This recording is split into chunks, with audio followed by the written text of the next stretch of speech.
Hey there, I'm Frank Mitchell. On this channel, it's all about helping you understand your car and keeping it running the way it should.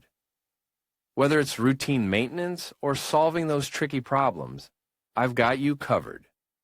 If you find this useful, give the video a like, hit that subscribe button, and be sure to watch till the end. You might learn something that saves you time and money. All right, let's get started. In our society, it is increasingly common to find different forms and types of families, and each of them has specific mobility needs. Therefore, today we ask ourselves which are the most suitable cars for each family unit depending on the number of members they have. So we will make a tour from the smallest and most accessible cars to the most capable and spacious inside, highlighting in each of them their strengths, but also mentioning their weaknesses, so that each family finds the vehicle that best fits their rhythm of life. Singles and childless couples. In this first case, we are with families that do not need, generally, a large interior space or good load capacity.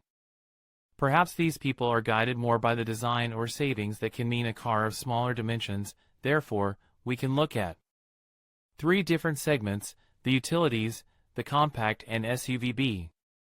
The smallest and most affordable option are the utility cars. In this segment include models such as the Seat Ibiza, the Peugeot 208, the Opel Corsa, the Renault CIO, or the Mazda 2, among others.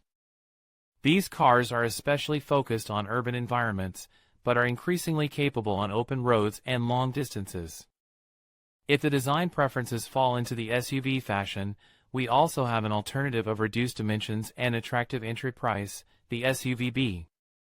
These are models that derive from the utility vehicles, but have a slightly higher body. Some examples are the Seat Arona, the Renault Captur, the Peugeot 2008, the Nissan Juke, or the Fiat 500X, among many other alternatives.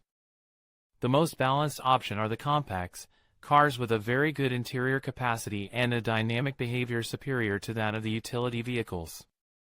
It is a segment that has a very wide offer, among which stand out the classic Volkswagen Golf, the Ford Focus, the Opel Astra, the Kia Ceed, the Renault Megane, or the Seat Leon.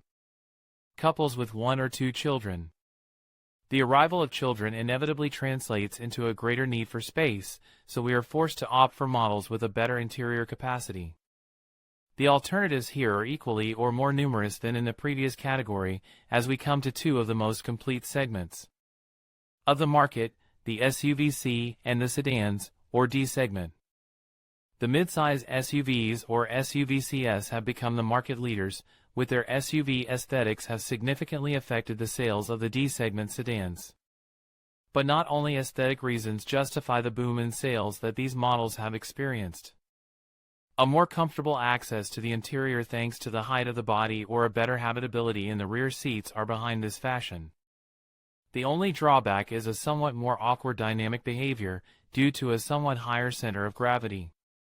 However, they are models that maintain contained dimensions, as they do not usually exceed 4.5 meters in length, and dynamically increasingly manage to assimilate more and more to a sedan. One of the most outstanding models in this segment is the Seat Ateca, the first SUV developed by the Spanish brand, which has been a sales success. It stands out for having one of the most agile dynamic behaviors of the segment and offers a good load capacity with 510 liters of trunk. It has been on the market since 2017, but has received some updating that allows it to keep up to date. A good example is the digital instrumentation. Although the best-selling model in the SUV-C segment is, and has been for several years now, the Nissan Qashqai, a Japanese model that for some created the SUV segment. It is now going for its second generation, which was updated in 2017.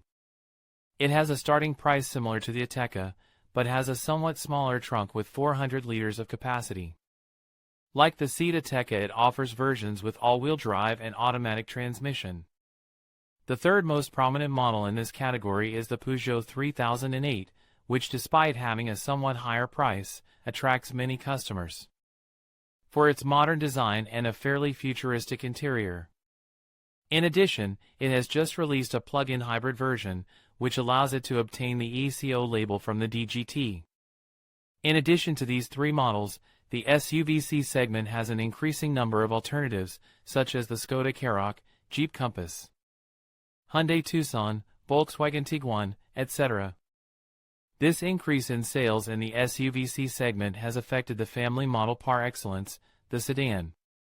However, the D segment is still a very interesting alternative, especially if we are looking for a balance between interior capacity and dynamic behavior.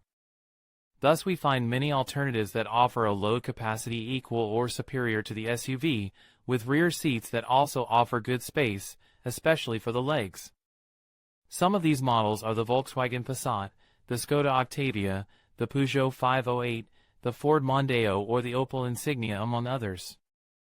In the sedan segment we cannot leave aside those models considered as premium, because they have better than average interior qualities, a more careful design and above all a brand image associated with luxury and success. The three clearest examples are the Audi A4, the BMW 3 Series and the Mercedes-Benz C-Class. Couples with 2 or more children.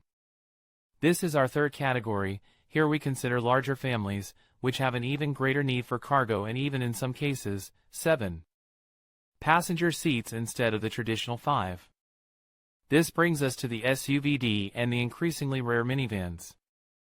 SUVDs are models that exceed 4.5 meters in length and in most cases range between 4.7 and 4.8 meters, and also offer, in some cases, 7 passenger seats, although the 2 additional seats in the third row are usually more suitable for small children due to their limited space.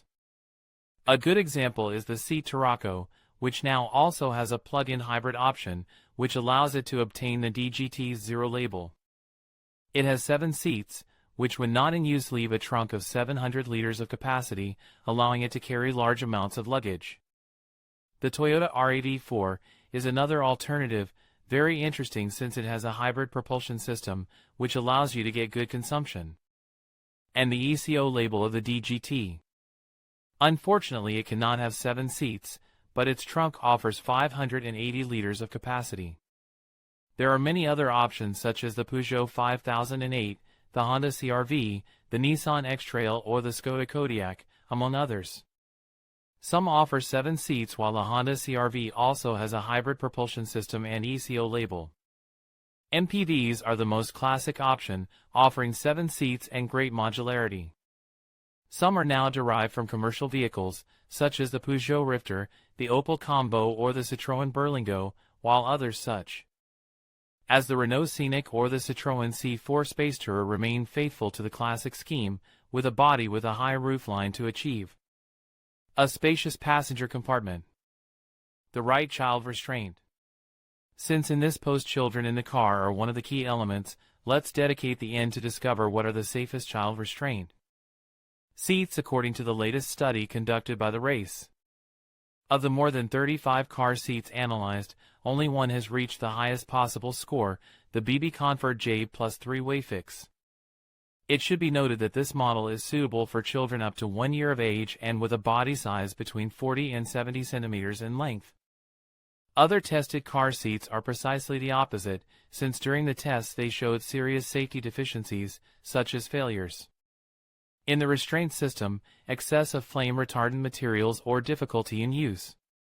They are as follows: Baby-Style Oyster Carapace Infant Plus Duo Fix I-Size Base, Chico Oasis I-Size BB Care Plus I-Size Base, Giordani Galaxy 012 and Maxico Sai Toby Fix. Therefore, the race recommends not to buy blindly and to check that the restraint system can be fixed stably and tightly to the seat, and to check if the seat belt is long enough.